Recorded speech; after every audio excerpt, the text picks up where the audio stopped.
I wonder if it's part of it is because everybody is striving towards that freedom that real estate investing can give them. It's not so much about I'm the one with 100 doors and you've only got 90. I don't see that. You know, it's funny. I can even tell my team, like on sales calls, seasoned investors, I have yet to find one that's a jerk. Normally, the guys that are the biggest are humble because they've got punched in the face so many times. They know what it is. And it's normally an indication, like when someone's just a bully or like a jerk, it's like, you know what, they're new in the space and they're trying to like fake it till they make it the wrong way, stuff like that. But the biggest guys are the ones that just want to like reach back and like pull the other people up with them.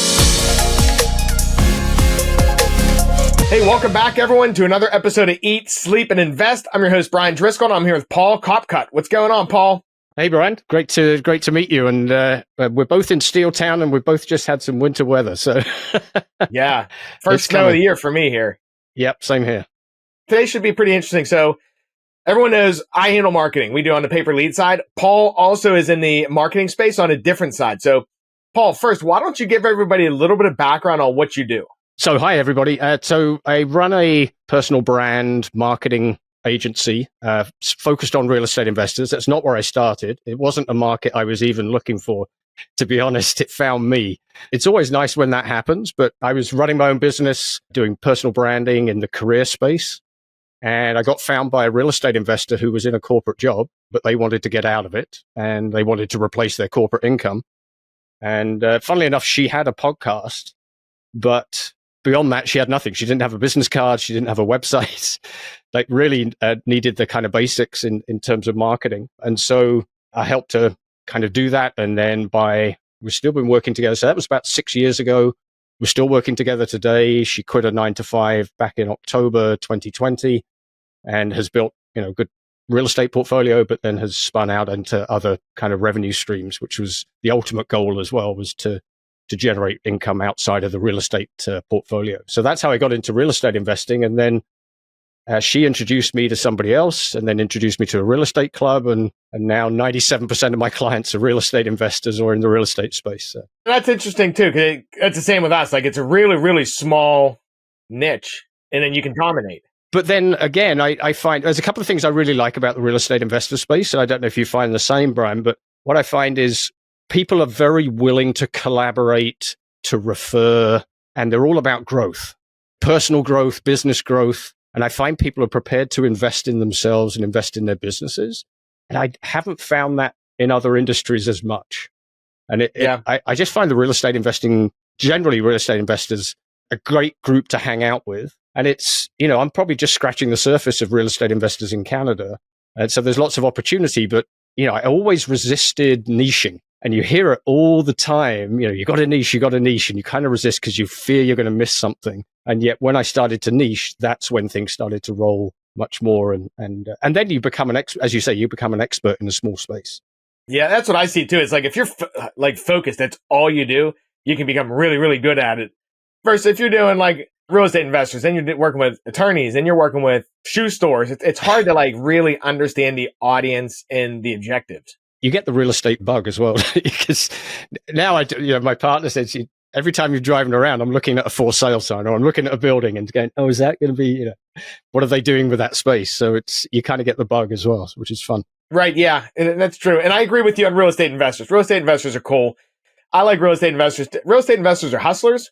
They're quick to make decisions. And you're right. They're always trying to be better, personally grow, and invest in themselves. So I do see that, especially in this space versus other spaces. I don't know why. Maybe it's just what type of people are attracted to the industry, maybe. I wonder if it's part of it is because everybody is striving towards that freedom that real estate investing can give them. So it's not so much about I'm the one with 100 doors and you've only got 90. I don't see that being, competitive. You see a 100-door real estate investor and they're trying to bring up the person that's got 3. And they're trying to help them grow. So it's such a great thing to see, I think. It's funny. I can even tell my team, like on sales calls, sometimes if there's like someone that's a jerk, normally, actually, I'll even take a step back. Normally, seasoned investors, I have yet to find one that's a jerk. It's like what you're saying. Normally, the guys that are the biggest are humble because they've got punched in the face so many times. They know what it is. And it's normally an indication, like when someone's just a bully or like a jerk, it's like, they're new in the space and they're trying to like fake it till they make it the wrong way, stuff like that. But you're right. Everyone else, like the guys that the biggest guys are the ones that just want to like reach back and like pull the other people up with them. Yeah, and especially, you look at the market right now, it's tough. And the more seasoned investors are the one that have been through a few cycles. And they know there's ups and downs, whereas perhaps the newer investor is struggling a little bit to see where the opportunity is, or, is there light at the end of the tunnel? Yeah. So let's talk about this. So you specialize in personal branding and marketing, right? Explain to me and everybody listening, what do you define personal branding in the real estate investor space? So personal brand is, it's if you know the brands that you know and love, and people can think of, Apple or whatever, Starbucks, there are a set of attributes that people associate with those brands that also you associate with successful brands in the same space. So those are what I term kind of the table stakes. They get you in the game, they get you considered, but they don't differentiate you. But then when you start to think about why you love Starbucks or why you love Apple, there'll be emotional connections. And the same is with a personal brand. That's what you're trying to help real estate investors understand is, every real estate investor is probably going to say that they're trustworthy, they're honest. And you mentioned the word hustler, and, that's probably all good attributes to have as a successful or want to be real estate investor. But then if you're the funny real estate investor or the quirky real estate investor or the analytical real estate investor, you don't necessarily need those skills or attributes to be a successful real estate investor. So they start to differentiate you. And that's what we're trying to do, is help identify what are those emotional attributes, and then how do you best communicate those through your content, through your social media posting, through your website, so that people start to say, okay, I want to find a real estate investor to invest with.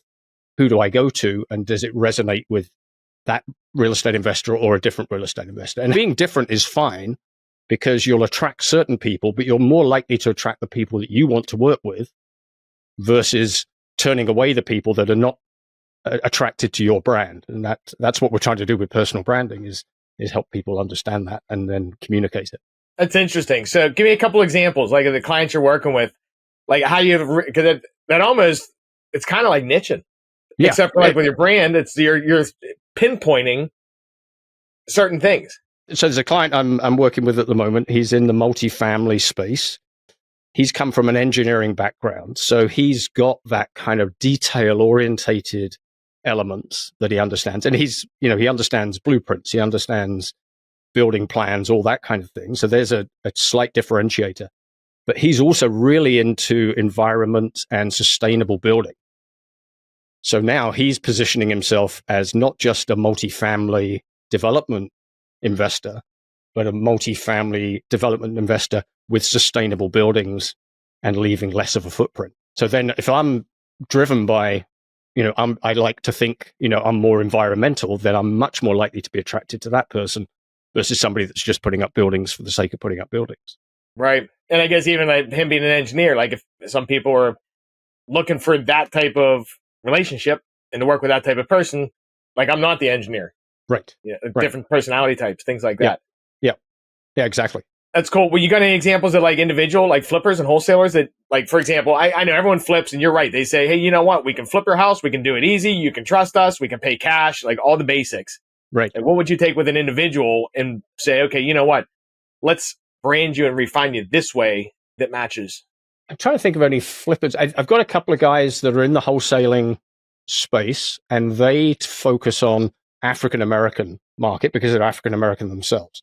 So they've kind of put their whole story is more around the story behind why they're doing what they're doing, because they grew up with less opportunity, less exposure to understanding finances and budgeting and all that kind of thing. And they got themselves into trouble, financially, and then learnt about doing the right things, and then learnt about creating extra income. And that's how they're positioning themselves. So they're more about, having a wealth effect generationally for the Black community, which is, again, they identify with a particular demographic. They're identifying with a particular challenge that demographic faces. And then they're much more likely to resonate around that. And wholesaling is the way that they're doing it. So wholesaling is almost the secondary thing, almost, if you like, but it just happens to be that that's the vehicle they found that's worked. So when you're working with someone, how do you extract or find out what they're about?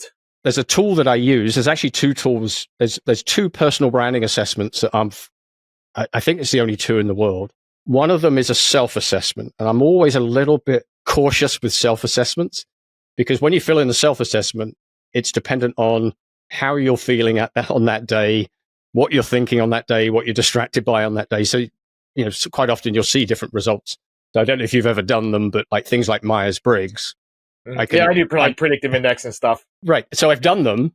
I can never remember what I am. And sometimes it's different from the last time I took it. So I still use it because it gives some good data around words to use.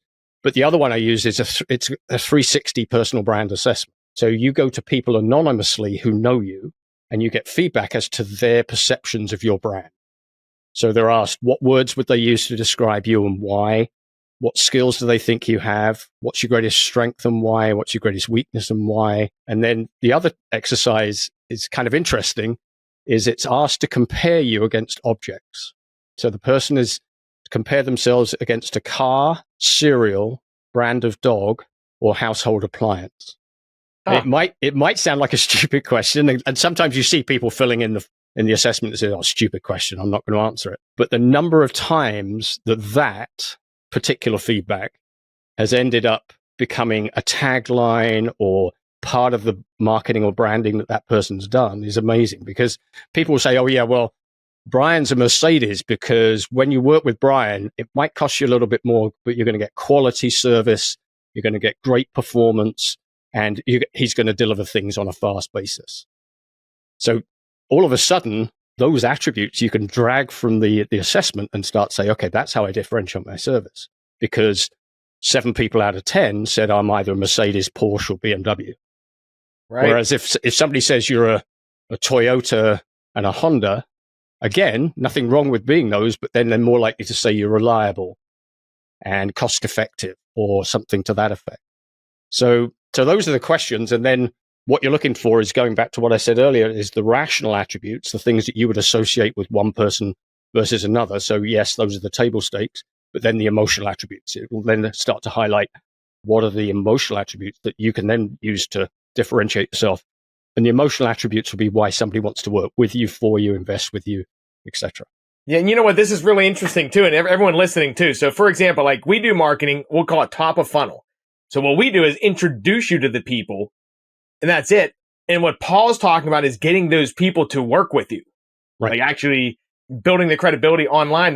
Now you can do this online. How do you recommend taking all that data and information you got in the brand and then packaging up so people can see it, digest it, start trusting, all that kind of stuff? Yeah. So the usual sort of kind of brand assets, your website, obviously your bio. We help people put together branded bios. So you bring some of those words into the bio. So when somebody reads your about page, again, they're getting a flavor for who you are. They're getting an essence of your brand. Social media platforms, obviously with your profiles on social media, obviously with some, you're very limited to what you can say, but you can still get a lot in 140 characters, as we know with X or formerly Twitter. So those would be the initial kind of online assets. But then I don't know if you find the same, Brian, but one of the lowest hanging fruit I find with real estate investors is email.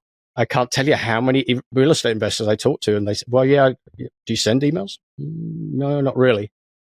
And it's such you've already got emails from people that you've had a conversation with, or you've met, or you even had, you've even pitched a deal to them, and then they don't do anything with it.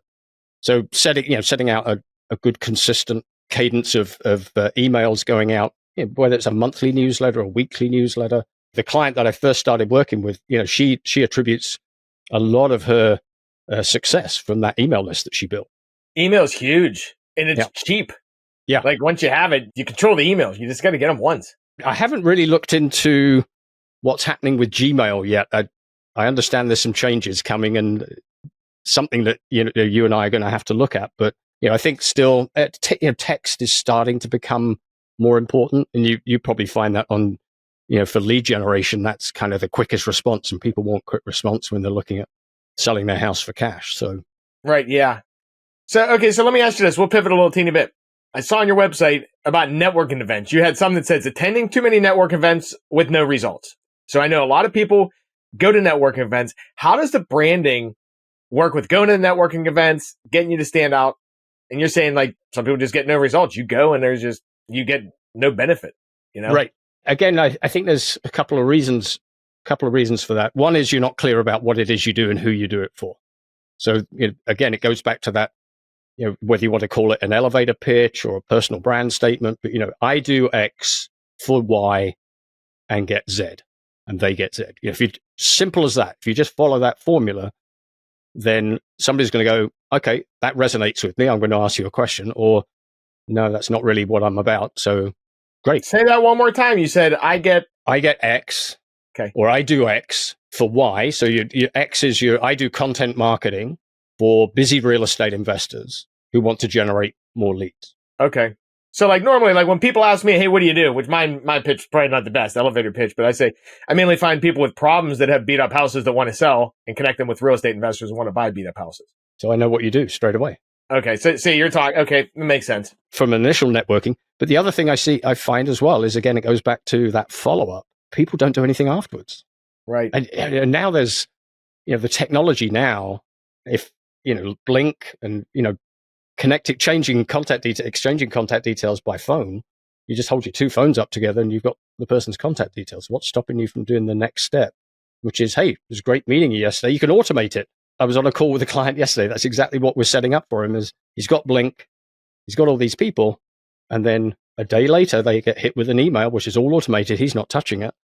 Great meeting you yesterday. Really enjoyed our conversation. Here's a little bit more about what we do. If it ever occurs to you that you want to have a chat further, give me a call. Simple, no hard sell. Right. And then, but then they're into the email system, and then they're going to get regular updates and regular information. Yeah, and just give them like for example, this podcast. Our email list gets this podcast. We're not asking for anything, right. Just trying to deliver value to people, but also we're staying in front of them. So whenever they're interested in working with us or need anything, you're always top of mind. You've hit the nail on the head, I think, there, Brian, because that's exactly you want when they're thinking about whatever it is that you do. You are the person they think of, and they don't think of anybody else. Right. Now, do you handle writing emails and things too? Mm-hmm. Yep. Okay, yep. Cool. Sometimes I'll have people write emails for us also. Did you ever hear the software or the app called Voxer? No, not familiar with it. It's pretty cool. It's like a walkie-talkie. And so what I do, because a lot of people are like, you know what, I don't want other people writing my emails because I want to make sure it sounds like me. It's authentic. And me, I don't want to personally write them, but I want to get the message out. So what we'll do sometimes is I'll just Vox. It's like a walkie-talkie. You record what you want the email to be, and then you send it to someone who actually knows how to craft it, and then you're golden, and it stays on point and everything. Right. Yeah. So that's basically what I'm doing with my clients is, we'll have a weekly or a monthly meeting, depending on how many emails they're sending, and then say, okay, what have you got coming up this month? What's going on? What's going through your mind at the moment with the market or whatever? And then I take their voice, put it into an email. And that's pretty huge too, because I noticed most real estate investors are A-type personality, really busy people that are bouncing all the time. So like setting something up like email and being consistent could be a problem. So you pull someone like you, Paul, in, and it's like, okay, I can work with Paul. And now I know that's rolling. I can quit thinking about it. I at least got that going. Paul's got me covered. Then you got that going forever. And then you can keep layering things on top. Every time, every interaction, with so much automation out there, there's really no reason to keep adding people into that email list, whether they land on your website, whether you meet them at a networking event, whether they fill in a form, it can all go in and be automated and tagged. I mean, that's the other key one is segmenting the list so that you're not bombarding people with general messages all the time. You're just going to people that say, yes, they put their hand up and they want to invest. Okay, here's our investment opportunities or whatever else you're doing. Yeah, exactly. So you'll handle helping people with their email. You'll handle helping them find out what their brand is. Now, you said you reach out to people they know, like when we're making analogies in cars and things. Mm-hmm. Do you do that, or do they do that? Yeah, like, they just have to come up with an email list, a list of emails. I don't even need the person's name. It's just an email. And we usually look for 20 to 30 emails. So it doesn't need to be a big number. And in fact, if you do too big a number, people don't know you well enough. So they need to know you not as well as a spouse or a partner, but they need to know you well enough that they could answer those questions. But it could be friends and relatives, peers and colleagues, past clients, existing clients, vendors. So if you take 4 or 5 from each one of those groups, you've got your 20 to 30 names. And then we do the whole assessment, sending it out, getting the results, and then we get a report. It's like a 30-page report that we then take the client through and explain, okay, this is what's been said. This is what we see as the opportunity. This is how you could use it. Okay, so then you handle that, you get the analysis done, and then what? So you can help with the emails, but just lay out, if anyone's thinking about using a service like you and hitting you up, what they can expect. Like, you just give me like the 60-second, here's what we do. If we've assessed their brand, then it's have a look at what are your existing assets, what needs tweaking, bios, social media profiles, website, etc. Is it all going to be cohesive so that as somebody finds you wherever they find you, that same brand essence comes through? And then it's more of a case of, okay, what are the things that we need to be doing on a regular basis consistently that's going to start getting that message out? And you said it earlier, Brian, consistency is the key. That client that had the podcast, she had a podcast, but she was putting out one episode here, one episode there, but no consistency. We went to weekly, boom, she went up, got thousands of downloads more than she was getting before. Yeah, that's interesting. So, all right, so your audience then, real estate investors.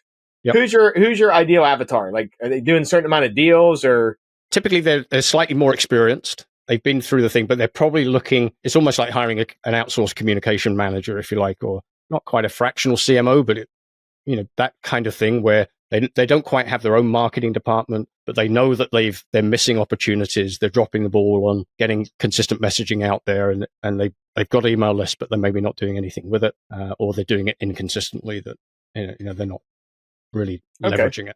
Nice. And what's the best way for people to connect with you? PaulCopcutt.com. Simple as that. You'll find me there. You'll find my podcast, anything else that I do. Nice and easy. One last question. What's your favorite book you'd recommend? I'd recommend two. So there's usually one book a year that I think, okay, that made a difference this year. So this year was Buy Back Your Time by Dan Martell. That's a good one. Oh, made a huge difference for me when just getting my executive assistant to GPS my inbox. Yeah. Has just, I don't touch email. She touches all the email first and then we sort it. Yeah, she sorts it from there. But overall, biggest impact on my business, Profit First, Mike Michalowicz. That's another good one. They're both good. I mean, for real estate investors, there is actually now Profit First for real estate investors. Right. Yep. Which is even better. But if you're a real estate investor, but Profit First totally flipped my business on its head.